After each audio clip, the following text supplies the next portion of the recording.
ચાલો દોસ્તો, આજે આપણે બનાવીશું બાજરીનો વઘારેલો રોટલો, જે બહુ જ ટેસ્ટી બને છે. નાના બાળકોથી માંડીને મોટાઓને બહુ જ ટેસ્ટી લાગે છે. તો સૌથી પહેલાં આપણે એક કઢાઈ લઈશું, એમાં તેલ ગરમ કરીશું, એમાં રાઈ, લસણ અને થોડી ડુંગળી નાખીને ચડવાઈ દઈશું.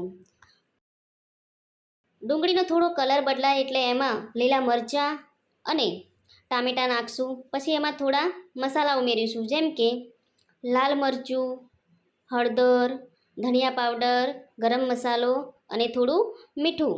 આ બધાને મિક્સ કરી દઈશું અને દહીં કે છાશ જે પણ હોય તમે ઉમેરી શકો છો. થોડી વાર એમને હલાવતા રહીશું ઉભરો આવે ત્યાં સુધી, અને પછી બાજરીના ટુકડા કરેલા રોટલાને એમાં ઉમેરી દઈશું. મિક્સ કરીશું બરાબર એને. ચાલો દોસ્તો, તૈયાર છે આપણો વઘારેલો બાજરીનો રોટલો, અને તમે સાંજે કે સવારે એન્જોય કરી શકો છો નાસ્તામાં. જો તમને વિડીયો ગમે હોય તો લાઇક એન્ડ સબસ્ક્રાઈબ કરવાનું ભૂલતા નહીં.